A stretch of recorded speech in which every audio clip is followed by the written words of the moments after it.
Fa le marabanao indray tavaverina eto amin'ny tuto sans casse. Ka reto ny zavatra 12 tokony ho fantatrao mialohan'ny hividiananao enceinte. Na efa manana azy ianao araka le nilazaiko teo dia afaka miverina miverifier tsara ianao hoe tena mifanaraka amin'ny ilavanao azy tokoa ve zay fitaovana zay azonao eto. Tonga dia hanomboka hatramintsika amin'ny zavatra voalohany tokony ho fantatra.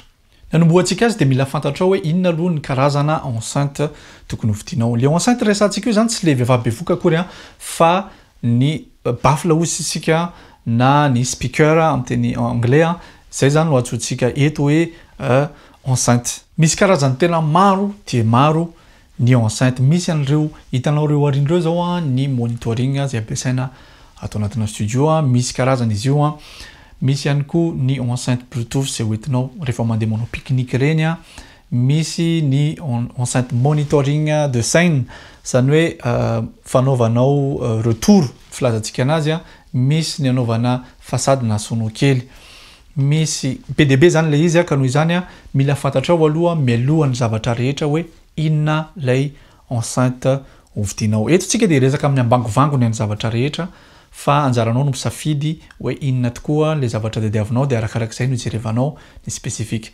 Ny teboka voalohany dia ny type n'ilay enceinte. Ny enceinte misy karazana anankiroa misy ny passive dia misy ny active. Ny passive dia enceinte anankiray tsy mbola misy ampli fa tsy maintsy mila manana ampli ianao ampiasaina miaraka aminy zay izy vao mandeha zany hoe rehefa mividy an'le enceinte fotsiny ianao dia mila mividy ampli ihany koa. Izy io dia ampiasaina kokoa ho an'ireo installation fixe ohatra hoe anatina fiangonana na anatina salle anankiray efa mipetraka mihitsy zany le matos hoe efa mipetraka amin'le trano efa vissé dia tsara kokoa reny passive reny. Misy ihany koa nefa ny karazan'olona tia enceinte passive amin'ny resaka retour satria rehefa manao installation rapide dia câble anankiray ihany no mitondra ny sady alimentation no mitondra ny son. Dia ho an'ny enceinte active indray mazava ho azy tsy maintsy mila source de courant izy zay vao velona satria ao anatin'ilay enceinte io no efa misy ampliany. Zany hoe sady mitondra ny câble anankiray zany ianao mitondra ny son ohatra hoe XLR dia zay mitondra ihany koa ianao ny câble d'alimentation. Isan'ny tombony amin'ny fananana ny enceinte active dia izy afaka ampiasainao amin'ny karazana fotoana rehetra zany hoe raha ohatra ka misy fety kely miaraka amin'ny fianakaviana dia afaka mitondra an'le enceinte fotsiny ianao dia miaraka amin'ny micro anankiray dia vita. Raha ohatra ka misy toerana somary teritery dia tsy voatery hitondra zany ianao hoe hitondra rack d'ampli ianao dia zay vao hitondra an'le izy dia hitondra câble BDB fa tonga dia izy irery dia afaka miasa zany hoe misadapta amin'ny karazana événement zany ny enceinte active. Miditra amin'ny teboka faharoatsika dia ny puissance. Ny puissance dia en watt dia misy ny RMS. Ny atoko moa dikan'izay io puissance io zany raha mametraka izy ohatra hoe 2000 watt dia zay zany ny puissance afaka généreny amin'ny fotoana maharitra. Ka mazava ho azy rehefa ambonimbony io watt io dia betsabetsaka koa zany ny puissance an'ilay enceinte. Ao anatin'izay ihany koa nefa dia misy ny puissance crête dia io indray zay tena le pic le zany hoe io zany puissance traka ny farany ambony indrindra ao anatina fotoana fohy. Ny fahatelo jerevantsika dia ny réponse en fréquence. Mazava ho azy rehefa mijery enceinte ianao dia misy an'le hoe enceinte à large bande. Zany hoe resaka eto zany resaka hertz satria fréquence. Ny à large bande dia manomboka any amin'ny 20 hertz ka hatramin'ny 20 kHz. Dia io koa mila fantatra hoe manomboka aiza ka hatraiza le izy. Raha ohatra ka mampiasa monitoring de scène ianao tsy voatery ilainao ny manomboka any amin'ny 20 hertz ka hatrany amin'ny 60 hertz fa mety hoe manomboka any ambon'izay akory dia fa important anatin'izay. Mora toa ka anao sono kely anao ohatra hoe ho ana fetim-pianakaviana ohatra dia tsy mila sub fa mila enceinte anao full range dia mila fantatra hoe manomboka aiza ka hatraiza ny fréquence afaka reproduiseny ito enceinte ito. Faefatra dia ny sensibilité na ny pression acoustique. Ito teboka anankiray ito dia manandanja ihany koa tahaka an'izay efa voalazako teo aloha teo satria io no ahitana ny tena tanjaky ny enceinte-nao. Zany hoe raha hojerentsika teknika tsara le izy dia en décibel izy io. Izy io zany dia ahitana ny efficacité an'ilay enceinte satria raha mampiditra entrée à 1 watt ao aminy zany ianao dia mesurena à distance de 1 mètre ilay enceinte dia io izy manome valeur en décibel. Ka izy io no manome ny amafin'le enceinte-nao. Plus izy ambony zany le décibel an'io dia plus tena mafy ny puissance an'ilay enceinte. Ka raha mampita enceinte anankiroa zany nareo dia azo adino ny mampita an'iny SPL iny zany hoe ny pression acoustique iny fa iny no tena mitondra ny amafin'ilay enceinte. Teboka fahadimy dia ny impédance. Mila fantatra hoe firy ohm lay enceinte-nao. Eto zany tsika dia miresaka ny enceinte passive fa ny active tsy mila mijery an'izany ianao satria ny ampli efa ao aminy fa eto ho an'ny ampli misaraka amin'ny enceinte dia mila fantatra hoe raha 4 ohm ny enceinte-nao dia tokony 4 ohm ihany koa ny ampli anao, raha 8 ohm ny enceinte-nao dia tokony arak'izay mifanaraka amin'izay ny ampli. Izany mba ahafahana miara-miasa araka ny tokony ho izy mba tsy hisy ny fahasimbana vetivety ao aorianao.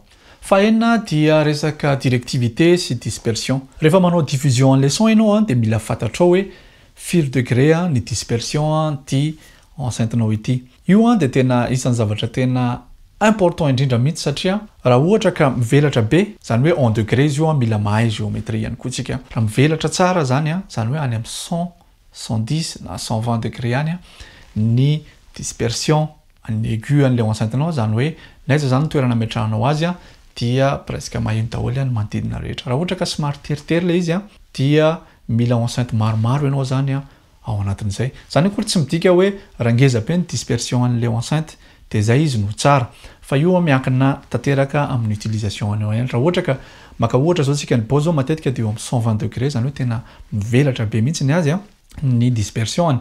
Dia na enceinte anankiray aza no apetraka ao anatina toerana anankiray dia sûr fa maheno tsara daholo ny olona manodidina couvert ao anatin'izay angle zay. Kanefa zao raha ohatra ka disperse ngeza loatra dia tsy voatery ho tonga lavitra ilay son. Zay no mahatonga an'ilay izy hoe arakaraky ny utilisation anao. Raha tianao ho tonga lavitra kokoa ilay son dia mila somary mikatona kokoa ny dispersion ao anatin'izay. Ka en général zay lazaiko zay fa arakaraky ny teknolojia misy ao anatin'ilay système ihany io satria misy izy afaka mivelatra ngeza be nefa ny tonga lavitra ihany koa.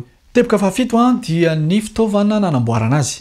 Tena important ihany koa ny tokony afantaranao hoe inona ny fitaovana nanamboarana an'ilay enceinte raha ohatra ka hazo le izy contreplaqué le izy raha ohatra ka plastique le izy satria arakarak'izay ihany koa ny mahatonga azy aharitra na tsia. Nefa tsy ny faharetany ihany fa mitondra ihany koa zay ny leçon satria raha toka plastique le izy plastique manify dia misy résonance hafa lasa manome feoana box carton le zavatra rehefa ohatra ka hoe manify loatra le plastique anaovana azy na arakaraky le matériel zany mitondra ny qualité an'io son io ihany koa. Teboka fahavalo anatin'izay dia ny connectivité. Mila fantatrao ihany koa hoe inona ny zavatra ho atsofoka ao anatin'io enceinte-nao io. Ny connectivité dia tafiditra ao anatin'izany ny XLR, ny jack, ny RCA raha mbola mampiasa an'izany ianao, ny Bluetooth. Reo rehetrarehetra reo dia mila fantatra hoe misy an'izay ve io enceinte-nao io. Ary misy sortie ihany koa ve satria raha ataonao fampatsaka ohatra hoe raha ataonao monitor ohatra ilay enceinte-nao ray, roa, telo ka tianao fampatsaka reo dia misy sortie koa ve ao amin'ilay izy mba ahafahan'ny anankiray hoe mivoaka vato dia makany amin'ny anankiray. Zany ihany koa dia mila fantatrao zany. Teboka fahasivy ny robustesse sy ny portabilité. Io enceinte zay ho alainao io tsy maintsy ho batainao hiditra ao anaty fiara foana, hidina, hivoaka sy ny sisa sy ny sisa arak'izay fomba ampiasanao azy. Maharitra ve, matanjaka tsara ve ny fitaovana namboarana azy arak'ilay teboka nolazaiko teo aloha teo. Afaka asiana roulette ve, manahoana ny fomba fibatana azy zany hoe ny poignet misy amin'ny côté anankiefatra ve sa amin'ny anankiroa ihany raha toka olona anankiray ianao no mampiasa azy foana isan'andro dia mora aminao ve ny mitondra azy. Zany rehetrarehetra zany dia manampy anao mialoha ny vidianana azy mba ho fantatra hoe miasa tsara aminao io fitaovana io amin'ny long terme. Fa tonga eto amin'ny teboka fahafolo saditsika dia ny resaka caractéristique supplémentaire. Betsaka amin'izao no enceinte efa manana contrôle intégré tahaka ny équaliseur, limiteur, ny délai sy ny sisa zany rehetrarehetra zany mila fantatrao ihany koa. Manampy anao zany satria amin'izay fotoana izay anao tsy mila mitondra console de mixage anankiray kely tsony raha toka no fety kely anankiray. Ao anatin'izay supplémentaire zany ihany koa ny option de montage rehetra. Eto tena important indrindra fa ho anahako ito satria rehefa manao conception anankiray ianao ana sonorisation dia vérifiena koa ny angle hoe makaiza miondrika tahaka ny ahoana ito enceinte ito dia aiza ny toerana tokony hisy azy. Zany rehetrarehetra zany mila fantatra satria ny ankamaroany enceinte dia misy an'ilay koka kely ao ambany daholo dia mipetraka amin'iny fa tsy fantatra hoe afaka miondrika ve firy degré amin'izay hoe ty enceinte ty afaka hividianana fitaovana tahaka an'izao dia afaka mipetraka horizontal izy dia afaka réglena ny angleny indrindra fa ho antsika manao installation fixe any ampiangonana sy ny sisa tsy hoe mipetraka fotsiny baflo dia zay fa mila jerena ihany koa hoe rehefa mipetraka mirindrina le izy afaka tongilana manao ahoana sy ahoana dia ireny fitaovana ireny zay vidinao mitokana dia tsara ho fantatra hoe afaka miara-miasa amin'le enceinte-nao ve io fitaovana io misy fitaovana fourni ve miaraka amin'io enceinte-nao io afahanao manao an'ireo karazana installation ireo rehefa fantatrao zay rehetrarehetra zay zay tsika va tonga eto miteboka fa 120 dia nyresabola zay anao vao mijery hoe ohatrinona ny tokony azo an'izay raha toka feny daholo reo fepetra rehetrarehetra reo dia tonga dia fantatra hoe fa misy vidiny tsy azonao ialana ao anatin'izay hoe ohatran'izao zany ny vidin'le enceinte tena mety aminao ka eo amin'izay no mitohy ihany koa amin'ny teboka farany zay teboka 12 zay vao miresaka tsika ny avis zany hoe eo zany tsika vao manontany ny hevitry ny mahay azy dia ny mahay tiana anontaniana eto tsy ny hoe ohatranahako zao dia hoe za mahay dia ahoana ty enceinte ty na ohatr'izany fa lasa mijery forum nareo dia zay olona efa nividy an'io fitaovana io mihitsy no jereo hoe manahoana ahoana ny heviny manahoana le izy maharitra ve le izy manahoana ny sony inona ny lesoka hitanareo ao anatin'le izy dia amin'izay anao vao manomboka mieritreritra hoe hiditra na tsy hiditra zany hoe aty amin'ny farana aty mihitsy zany anao vao mijery ny avis amin'ny olona rehetra mazava ho azy ny enceinte professionnelle dia manana ny vidiny arak'izany ihany koa ny marika isan-karazany arakaraka ny marika ihany koa dia miova ihany koa ny vidiny arak'izay point rehetrarehetra no lazaiko teo eto dia mitodika indray amin'ireo mpanao bafla vita gasy sy ho an'ireo olona mividy bafla vita gasy sanatrindry zany milaza hoe tsy mety na ratsy ny zavatra ataonareo fa te hanampy indrindra ary ao anatin'le izy hoe rehefa manao nareo dia izao ho fenoana ireo caractéristique technique no lazaiko rehetrarehetra reo hoe ohatran'izao ny puissance an'eto zao décibel à 1 mètre zao ny angle de dispersion an'reto dia rehefa feno ireo fepetra ireo dia farafaratsiny mba manampy ny rehetra miara-miakatra zany hoe nareo mpanamboatra mafantatra ny zavatra ataonareo ianareo mpividy ihany koa mafantatra ny zavatra hovidinareo ihany koa izay rehetra voalaza teo dia ambangovangony ihany fa raha mbola tena hiditra ao anatin'ny détail technique tsika dia mbola hotoizantsika zany satria mbola misy koa ny abehan'ny enceinte hoe inona ny impact an'izany amin'ny feoany fa ho anao antaniko eto hoe mifanaraka aminao ve le enceinte zay efa anananao eo ary ao anatin'ireo teboka 12 reo iza no apetraka ao voalohany ohatrina ahoana ny fandaharanao azy satria ny azo ao nanomboka tany amin'ny resaka type dia aty amin'ny farany mihitsy vao tonga any amin'ny avis tsy fantatro ny ianao hoe ny avis ve no mandeha voalohany mba lazao kely ao amin'ny commentaire aloha mba ho fantatry ny rehetra koa hoe manahoana ny expérience anao raha toka ny vidy enceinte anao nefa tsy zavatra fantatrao akory tamin'ny voalohany nifanaraka taminao ihany ve le izy taty ariana sa manaraka efa fotsiny anao tahaka an'izay fanalazaiko teo mba lazao zay expérience anareo dia azadino ny misabone foana sy mizara amin'ny namantsika rehetra indrindrandrindra ho an'ireo pasteur anareo sy ho an'le olona tokony hamoaka vola rehetrarehetra zara ho amin'ny ty vidéo ty satria reny mihitsy ny tokony hafantatra hoe ohatrinona le izy satria matetika rehefa miresaboly tsika dia hoe lafo be nefany tsy mifanaraka amin'ny tokony ho izy akory dia mividy an'le mora kely nefa very vola fotsiny rehefa avy eo zay ry zareo fa dia azadino mandrakeo nandray